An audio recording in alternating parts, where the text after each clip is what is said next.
We've all heard of achieving net zero. It's the aim that all climate movements are rooting for, and all countries signed on to the Paris Agreement are working hard to achieve. But are we sure achieving net zero is enough?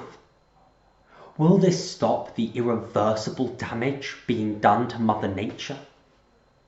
Are we sure that this is enough for the millions of people suffering and dying already because of the impact of climate change? These questions are the ones that gave birth to World War, because achieving net zero just didn't seem good enough.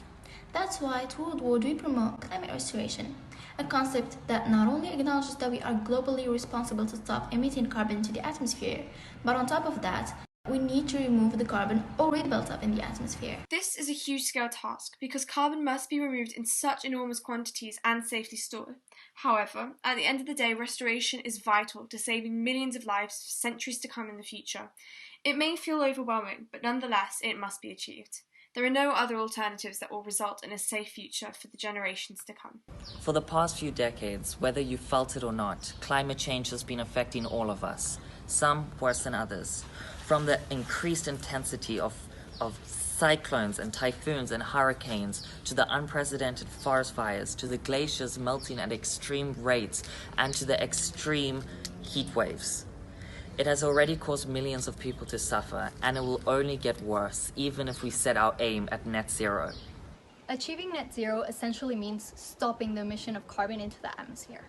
Yes, this will limit the effects of climate change and may eliminate the risk of a complete apocalypse, but this will also lock in the already existing dangerous and life-threatening problems which are impacting the lives of millions of people every day, now and for hundreds of years to come. Even with the most ambitious net zero targets, we still condemn millions to suffer and die. This obviously is not good enough. The world needs to wake up. It needs to wake up right now. Climate restoration is the only way we can ensure a safe future for generations to come.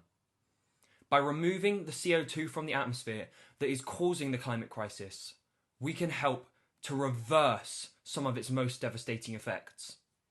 If COVID-19 has taught us anything, it's the fragility of ordinary life. Let's not gamble trillions of dollars and millions of lives on a unsafe climate, on a climate of horrific natural disasters, famines, flood, now and for centuries to come. Let's combat it with hope, and not just stopping getting worse, but actually make it better. Let's move beyond net zero and start thinking about restoration. Now, from what you have previously heard, you might be frightened and concerned and maybe wondering what you can do. Well, here's an example. I joined this organisation because I felt terrified at the prospects of climate change and wanted to try to contribute to combating this problem, which will inevitably play a part in my future. We as well, we're trying to raise awareness on climate change and how we as the youth can help better the situation that our Earth is currently facing. However, we do desperately need more volunteers and support. To enable climate restoration, we have to act now, and having more public support to volunteers help, we put needed pressure on companies, governments and organizations and raise the awareness that they need to invest more into carbon removal plans as well as cutting out emissions. We need to push for climate restoration as it's the only way to achieve climate justice.